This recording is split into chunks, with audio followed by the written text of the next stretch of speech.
Good morning, everybody. Welcome to my house. I am launching several new series for YouTube. Um, I have the war stories for children. That one is out there on D-Day, and this is going to be a chapter book on the Irish mob in Cleveland.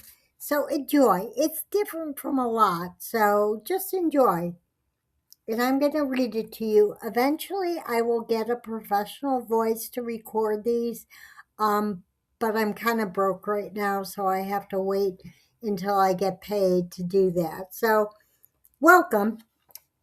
The first in the series is Roots and Wings, firmly rooted, soaring free, flight and fight for friendship, family, and life. The Irish mob in Cleveland once wielded significant influence over the docks, teamsters, and unions. But after the murder of Danny Greene with the car bomb, its power faded. The criminal activities and violent power struggles that dominated earlier times largely died out, leaving a vacuum and a new generation facing different challenges.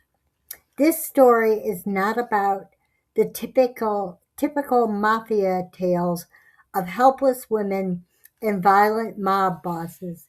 Instead, it focuses on Barbara's journey through personal challenges and growth.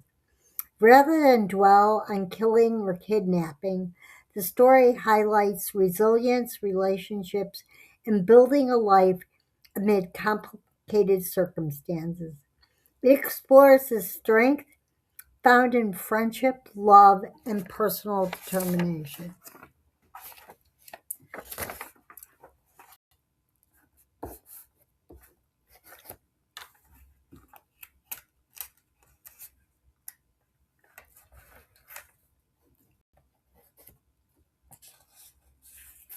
The chapters will be adulting, the story of Liam, love, violence, and early challenges, choices and growth, new life, hard lessons, marriage and business growth,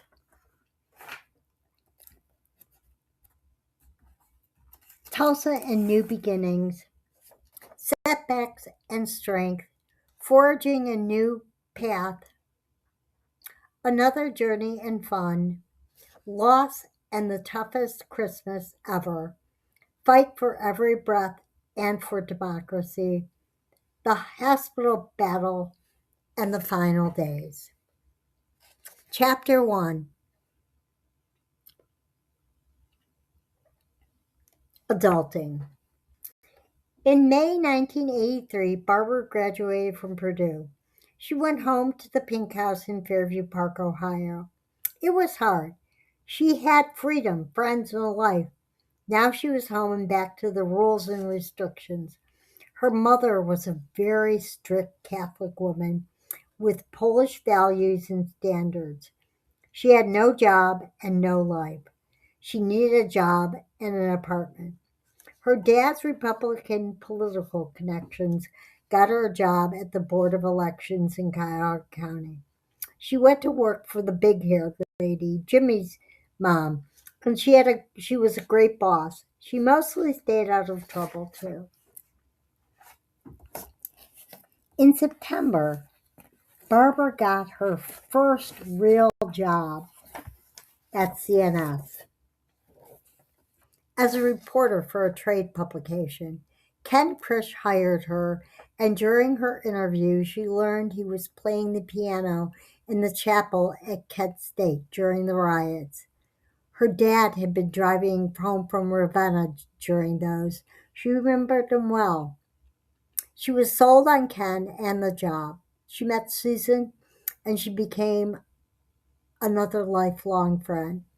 She was a wild woman, and they had so much fun.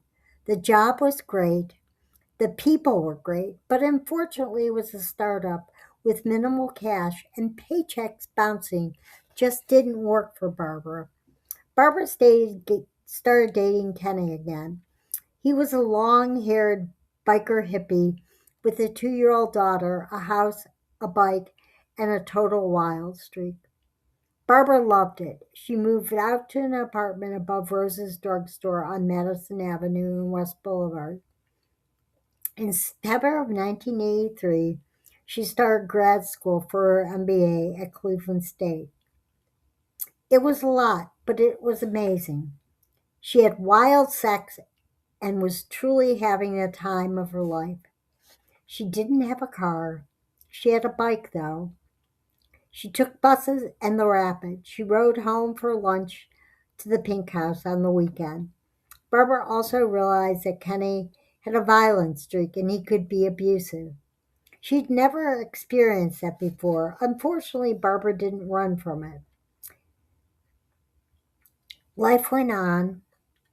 Barbara found the local bars she could ride to or walk to. Barbara lived in Cleveland. There were lots of neighborhood bars. There were bars on every corner. Plus, she went out with the CNS crew regularly. They worked in the Boncourt building. They went to the flats. They went to Cleveland's Chinatown. They went to a place that had great lunches that got reporters from the press when the press was still open. In the evening, Hank, the owner, served them drinks. They learned he was a concentration camp survivor.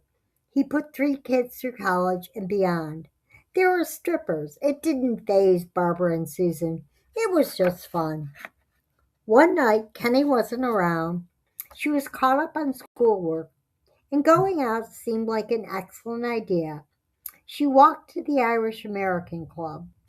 Barbara and the Mags crew used to go there in high school since they didn't card you,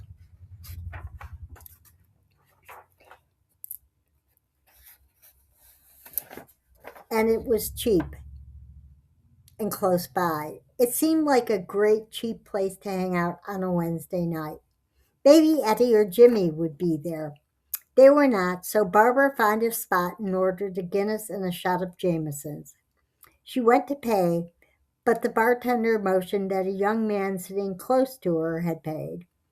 Barbara raised the shot, he raised his. They drank and started talking. Barbara learned his name was Liam. He had just gotten out of the Navy. He had been married, but it wasn't working, so he came back to Cleveland. He was a journeyman in the electrical union. They talked for hours. Liam walked her home. She went back again. Barbara continued her job, her school, lunches with her family, her friends from CNS, and Kenny. She also kept her friendship with Liam. Liam was starting to build something more. The Irish mob pretty much died out after Danny Greene's murder. Liam's dad had been a low level enforcer, but he realized no one was running the docks, the teamsters, or the unions. There was a real need. He trusted Barbara's judgment and ideas. He discussed things with her. She didn't flinch. She had ethics, but she liked to use her brain. They talked a lot. They argued. They drank. They didn't have sex. Barbara was still trying to make things work with Kenny. Liam was still trying to figure out if he wanted to stay married. Barbara was in her second semester of school. It was Lent.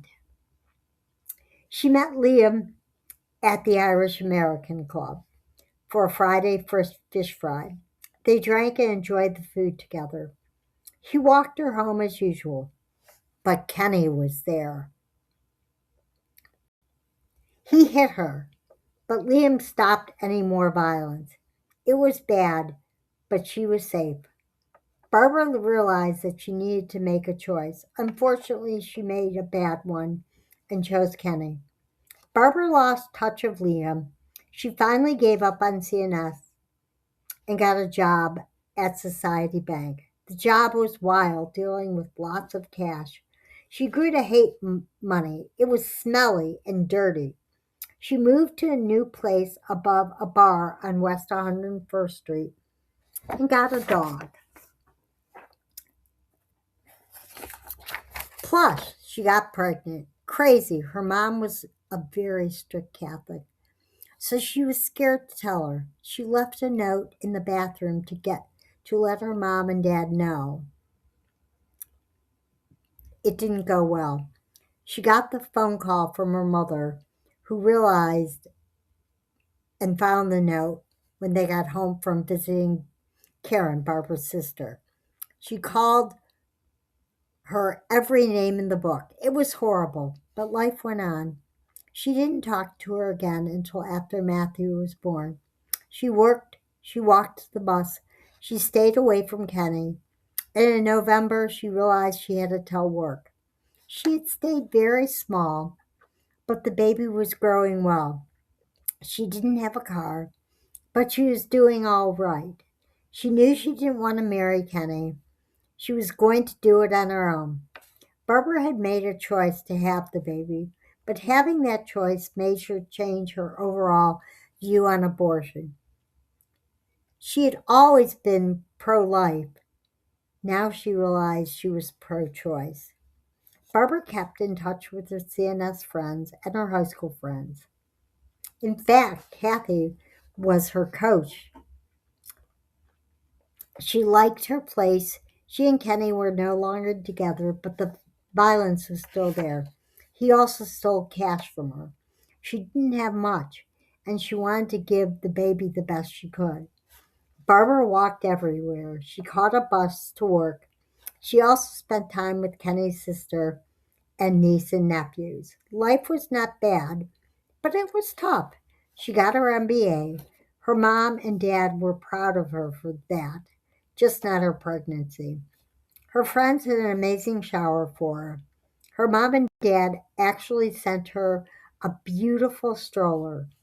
Her friends got her so many things. January 28th came, and she had a baby. Barbara refused to name him Junior. Barbara called him Matthew. He had red hair. He was small and colicky, but adorable.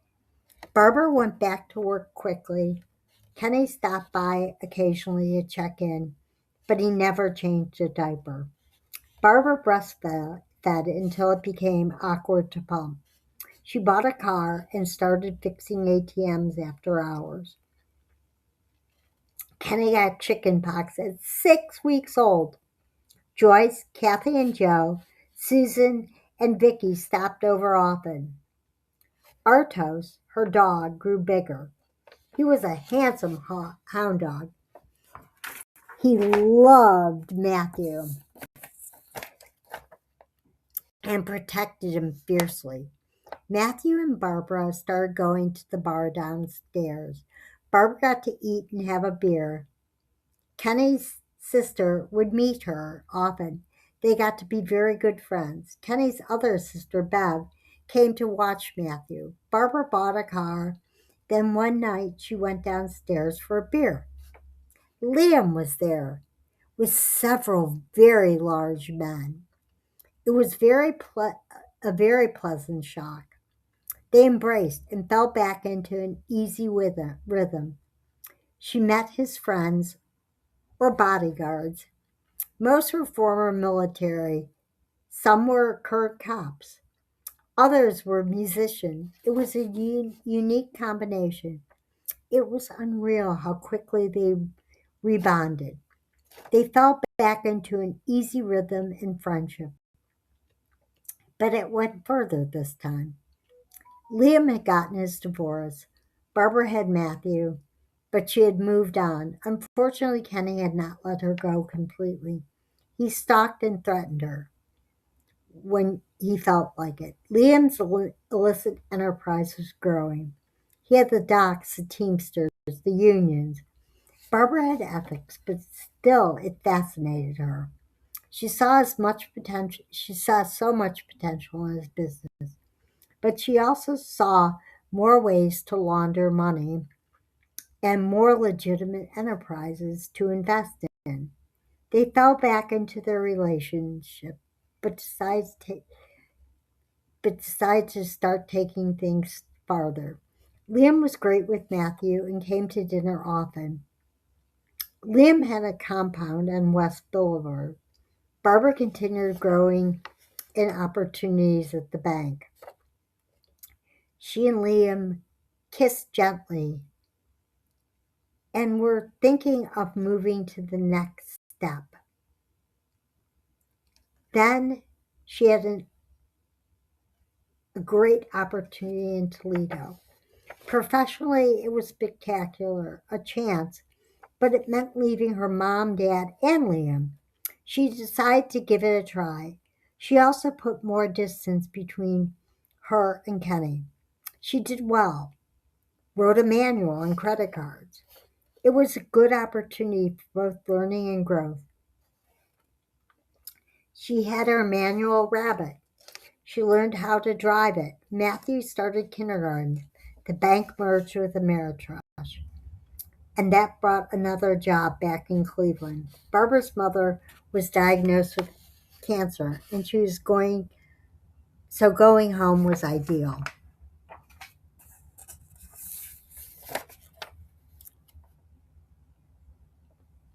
The story of Liam. Liam was the youngest of five children, three boys and two girls. His mother stayed at home. His father was a union man and a low level enforcer for the Irish mob during Danny Greene's time. After Danny Greene died, Liam's father got out of it. His brother got union jobs in the docks and with the teamsters. Her sisters married young and raised their families. Liam wanted more than that, so he joined the Navy after high school. He was on an aircraft carrier in the Persian Gulf, helping aircraft land. It was very loud, and he suffered hearing loss because of it. It lasted his entire life. Liam married a young woman in San Diego when he was 20. She didn't want to go back to Ohio. He did. The marriage eventually ended. When he got back, Liam still wanted more. He decided to become an electrician and went to school. Liam also wanted power and money. He knew people in the mob and hooked up with them. He learned. Liam was not into fancy clothes. He liked jeans, flannels, and t-shirts. He did want a good watch eventually and good suits for future use. Lee enjoyed laughing and smiling. His hazel eyes sparkled with mischief and humor. He enjoyed beer, not good beer, just Budweiser. Yuck! There was violence in the mob. Liam could fight well. He also could read people, so he was able to avoid major issues. Liam was smart and patient. He knew the locals. His military background ensured he had many military friends. He also loved music and hung out at a great number of music bars. He knew the music scene intimately. Liam wanted to enjoy life with money and friends. But he had a serious side. He did not tolerate brutality toward children or women. He did not do drugs, so he would not sell them. He had goals and objectives, but there were lines he would not cross. Liam built his organization with good friends. The way he ran his life, clean and intense. And I'm going to stop there for now and get this published. Thank you.